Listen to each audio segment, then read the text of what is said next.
Today is a good day. He's been very responsive. He's had some moments of singing and laughing and being comfortable with all of us around, I think. And that's somewhat heartening on one hand. On the other hand, you know what's coming. And I have memories of my father, thousands, tens of thousands of memories of my father laughing and dancing and singing. And so when I see it now, I know it's not the same person. I understand that the two men I've watched all my life and the man I'm watching now are two different people. How are they different?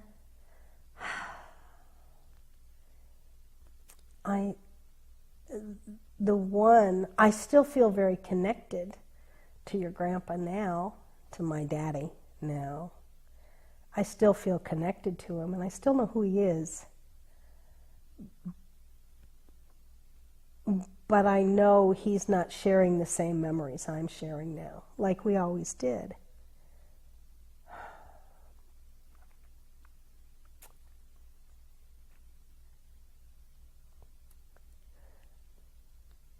And that's difficult.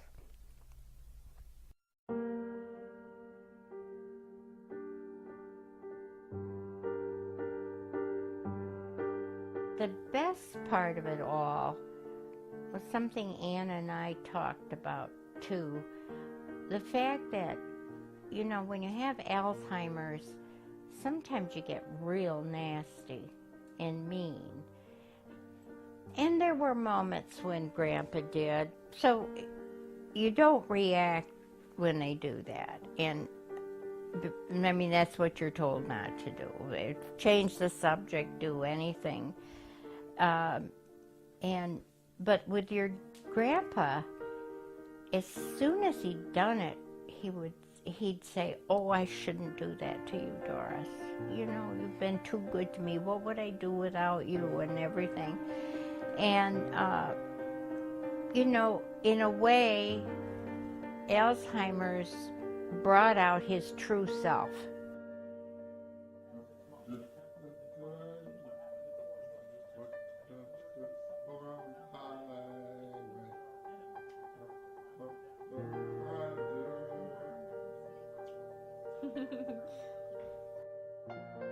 I started writing this film thinking my grandfather was invincible. My grandpa, the English professor, the lover of books and the lover of reading. That yes, he did have a few problems like Alzheimer's, a disease that really did change who he was as a person for a good portion of his life. But he was strong. He could survive this like he always had in the past.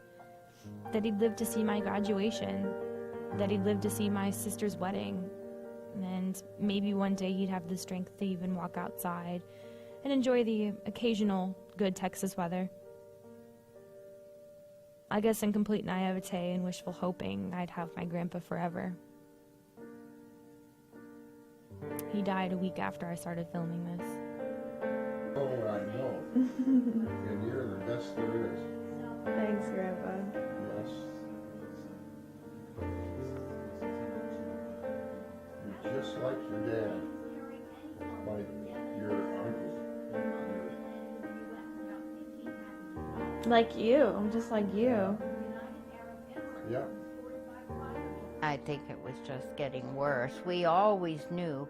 Grandpa used to say to me, "Oh, I can't bear the thought of dying from Alzheimer's because I don't want to ever not be able to take care of myself."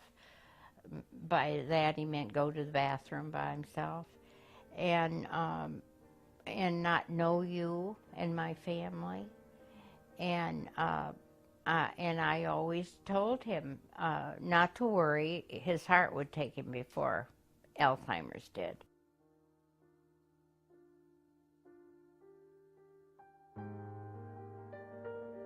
Once was I had not time to think of death.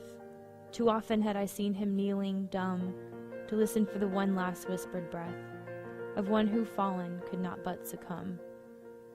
That was long ago, another dream that disappeared, forgotten ere it came, and like the spindrift drifting with the stream, at last became a memory and a name. But late I chanced to meet upon a green the man whose lovely image ne'er retreats, who taught Eve me to breathe the pure serene of truth and beauty from the songs of Keats. And I was sad to see that time had wrought upon that gently kind and wreathed face. Then in a fleeting moment there I caught the shadow of a passing, splendid race. Now he is dead, nor was there greater void ere left by any passing from this vale, and thoughts of death I cannot now avoid, for death has come, so final, stark, so pale.